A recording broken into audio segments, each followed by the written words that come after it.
नमस्कार दोस्तों, मेरा नाम है अमन शुक्ला और एक बार फिर लेकर हाजिर हुआ हूँ एक डरावनी कहानी। दरअसल ये जैसा कि आप लोगों ने थंबनेल में पढ़ा होगा, ये डरावनी कहानी नहीं है, हमारे भोले बाबा के चमत्कार की कहानी है। तो दोस्तों, जैसा कि आप लोगों को पता है कि आज से सावन स्टार्ट हो चुके हैं, तो मेरे सारी फैमिली को हर हर महादेव। और चलिए ज़्यादा इधर उधर की बातें ना करके आता हूँ कहानी पर। लेकिन उससे पहले सिर्फ एक ही रिक्वेस्ट है कि आप लोग ना हमेशा मेरी कहानियाँ सुन के चले जाते हैं पर सब्सक्राइब नहीं करते हो यार, प्लीज़ कर दो, सपोर्ट कर दो थोड़ा, है ना। और कहानी पसंद आए तो कहानी को लाइक करो, शेयर करो, कमेंट करके हमें बताइए कि कहानी कैसी लगी। ठीक है, तो चलिए मैं एक नास्तिक भक्त की चमत्कारी कहानी आपको सुनाने वाला हूँ, जिसे सुनकर आप लोग दंग रह जाएंगे। सूरत शहर में रहने वाली जिग्ना मोदी एक बिजनेस वुमेन है, जिसने हमारे साथ एक सच्ची कहानी को साझा किया है। दरअसल जिग्ना ने अपने माता पिता की पसंद से शादी कर ली थी, जिसके कुछ ही साल बाद उसके साथ अत्याचार होने लगे। ससुराल वालों का उसके साथ व्यवहार बहुत बुरा हो गया। इतना ही नहीं, वह लोग उसको ताने कसते थे। जिग्ना के लिए वहाँ पूरी जिंदगी गुजार पाना काफ़ी मुश्किल हो गया था। जिग्ना की माँ ने कहा कि बेटा, भगवान सब ठीक कर देंगे। लेकिन जिग्ना बचपन से ही भगवान पर यकीन नहीं करती थी।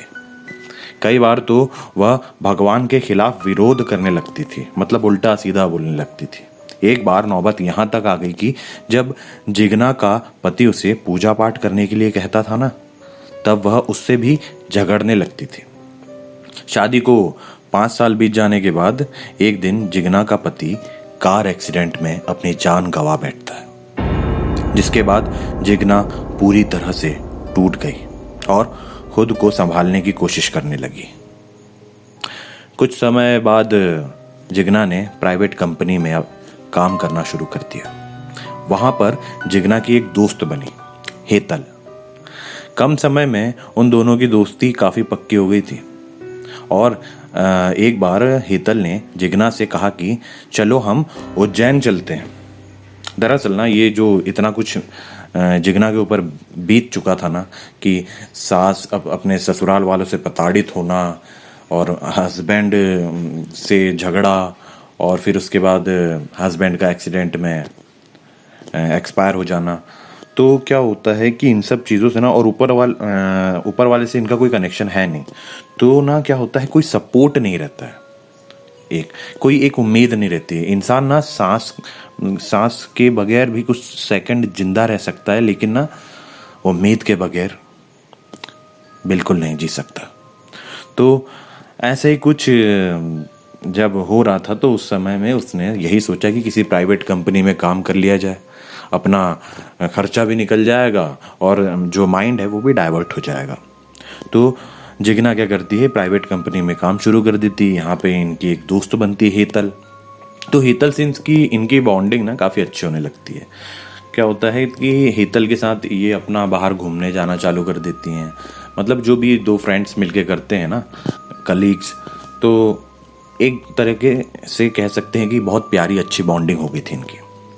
अब ऐसे ही घूमने फिरने का प्लान बनाते बनाते एक बार हेतल जिग्ना से यही कहती है कि चलो हम उज्जैन चलते हैं, महाकाल के दर्शन करते हैं। कहते हैं कि महाकाल के दर्शन करने से सारी मनोकामनाएं पूर्ण हो जाती है। लेकिन जिग्ना ने वहां जाने से साफ मना कर दिया। फिर काफ़ी दिनों तक हेतल के कहने पर जिग्ना को वहाँ जाना पड़ा। होते हैं ना कुछ दोस्त बहुत ज़िद्दी अड़ियल, पर ये दोस्त काफ़ी अच्छी थे और उसने जिग्ना के लिए काफ़ी अच्छा सोच के रखा था।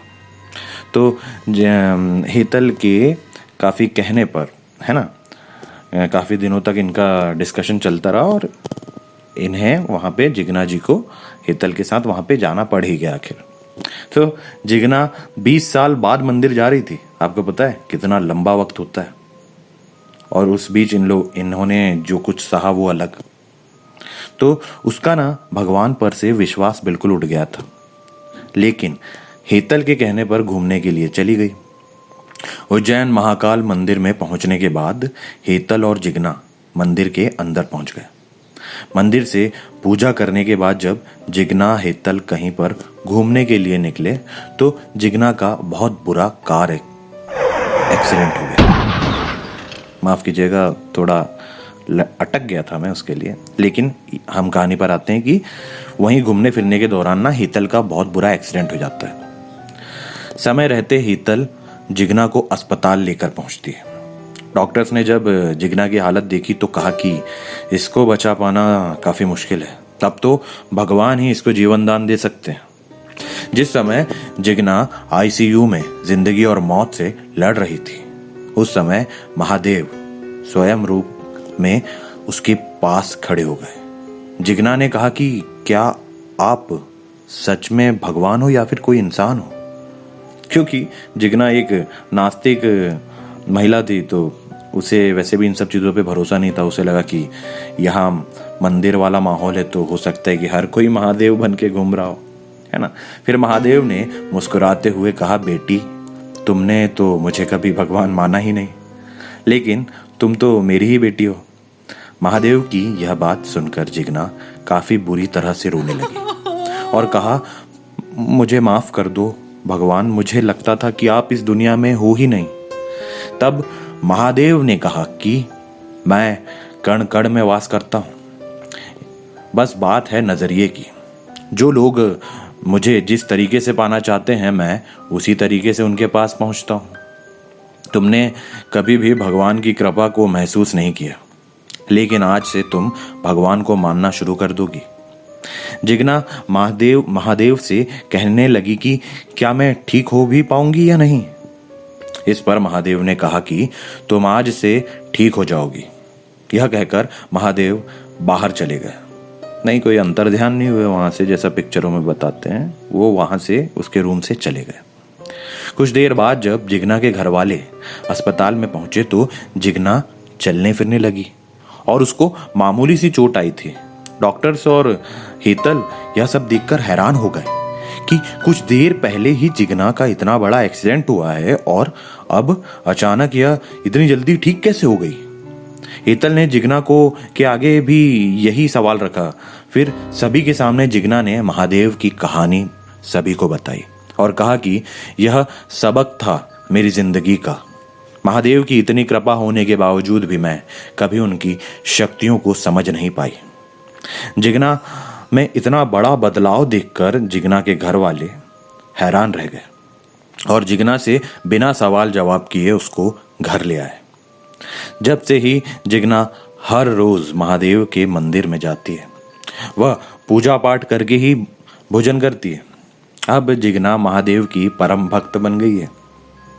तो दोस्तों, ये थी हमारे प्यारे भोले बाबा महादेव के चमत्कार की एक छोटी सी कहानी, या कह सकते हैं छोटा सा किस्सा, जिसे मैंने सही समझा, मतलब आप तक लाना ज़रूरी समझा।